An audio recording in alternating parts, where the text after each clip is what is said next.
እንዴት ናችሁ ልጆች? ዶክተር ኩኩ ነኝ። ዛሬ ከዶዶ ጋር ውጪ ዛፍ ስር ቁጭ ብለን ምሳችንን እንበላለን። እንደዚህ ውጪ ጋር ስንበላ የሚገርመኝ ምን እንደሆነ ታውቃላችሁ? ወዲያውኑ ጉንዳኖች በአካባቢያችን መምጣታቸው ነው። ጉንዳኖች እዚህ ጋር ምግብ እንዳለ እንዴት ያወቁ ይመስላችኋል? ጉንዳኖች ምግባቸውን ለማዘጋጀት ሽታን ነው የሚጠቀሙት። ነገር ግን አፍንጫ እንኳን የላቸውም። ሆኖም ከ30 ሜትር ርቀት ላይ ሆነው ምግባቸውን በርቀት ማሽተት ይችላሉ። ከኛ ከሰዎች በጣም የተሻለ የማሽተት ችሎታም አላቸው።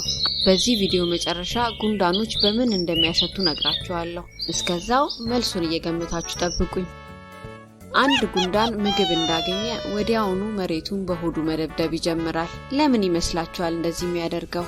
ሌሎች ጉንዳኖችን ለመጥራት ነው ካላችሁ በትክክል መልሳችሁታል። ከዚያማ ምግቡ ወዲያውኑ በብዙ ጉንዳኖች ይከበባል። ጠባቂ ጉንዳኖችም ይመጡና ቦታውን ይጠብቃሉ። አያችሁ፣ ብዙ ጉንዳኖች መጡ አይደል? ደግሞ የተሸከሙትን ምግብ ትልቅነቱን አያችሁት? ጉንዳኖች የክብደታቸውን ከ10 እስከ 15 እጥፍ ክብደት መሸከም ይችላሉ። ይህ ማለት አንድ ሰው የደለበ በሬ መሸከም እንደማለት ነው። ኑስቲ አንዷን ጉንዳን ተከትለን ቤታቸውን እንጎብኝ።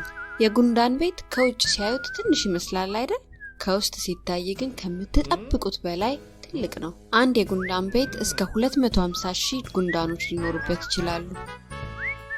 የጉንዳኖች ቤት ወደ መሬት እስከ 2 ሜትር ጥልቀት ሊኖረው ይችላል። ይህም ማለት በዓለማችን ረጅሙን ሰው ሊደርስ ትንሽ ነው የሚቀረው። በጣም ትናንሾቹ ጉንዳኖች ይህን የሚያክል ዋሻ መገንባታቸው ይገርማል አይደል?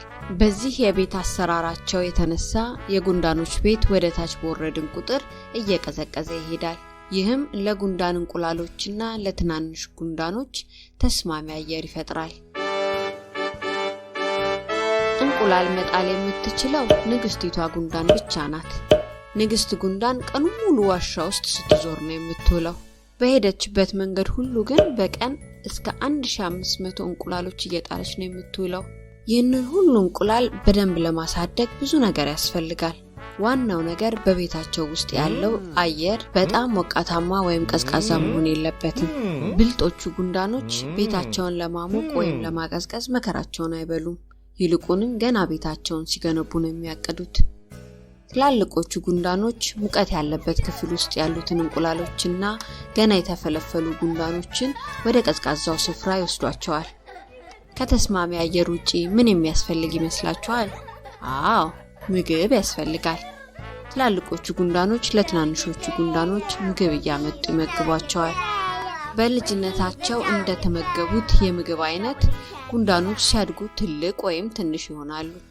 ትልቅ ከሆኑ የጠባቂነት የሥራ ድርሻ ይኖራቸዋል። መካከለኛ መጠን ካላቸው ደግሞ ሰራተኛ ጉንዳኖች ይሆናሉ። በጣም ትናንሽ ከሆኑ ደግሞ ልጅ ጉንዳኖችን በመጠበቅና ቤታቸውን በንጽህና መያዝ የነሱ ስራ ይሆናል። ጉንዳኖች ዋሻቸውን ለዚህ ብቻ አይደለም የሚጠቀሙበት።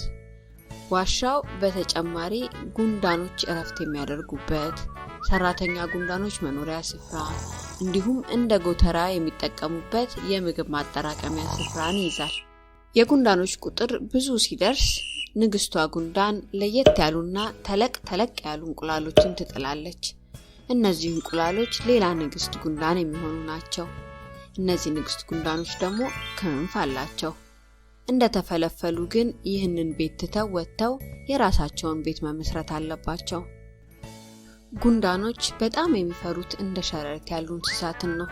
ሌላ ደግሞ በጣም የሚፈሩት ነገር ዝናብን ነው። ልክ ዝናብ ሲዘንብ ጉንዳኖች ወደ ዋሻቸው የሚያስገቡ ቀዳዳዎችን በሙሉ በጭቃ ይደፍናሉ።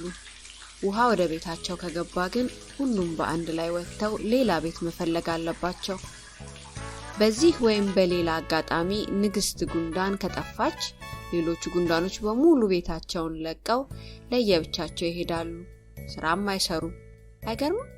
በልዶዶ የጀመርነውን ምሳ ሄደን አብረን እንጨርስ። ኧረ ረስቸው፣ ጉንዳኖች በምናቸው እንደሚያሸቱ አልነገርኳችሁም ለካ። መልሱም ለኔም በጣም ነው የገረመኝ። በአንቴናቸው ነው የሚያሸቱት። ከጀመርኩ አይቀር አንድ ተጨማሪ ስለ ጉንዳኖች የደነቀኝን ነገር ልንገራችሁ። በአመት አንድ ጊዜ ሁሉም ጉንዳኖች ያለምንም ምክንያት ቤታቸውን ለቀው ይሄዱና ሌላ ቤት እንዳዲስ ይገነባሉ። በጣም የሚገርመው ደግሞ አዲሱን ቤታቸውን ገንብተው ለመጨረስ ጥቂት ቀናት ብቻ ነው የሚፈጅባቸው። ዛሬ ስለ ጉንዳኖች ብዙ ተማርን አይደል? ሌላ ዶክተር ኩኩ እንድትመልስላችሁ የምትፈልጉት ጥያቄዎች ካሏችሁ ብትልኩልን በሚቀጥለው ቪዲዮዎችን መልስላችኋለን። እስከዚያው ደህና ሰንብቱ። ዶክተር ኩኩ ነኝ።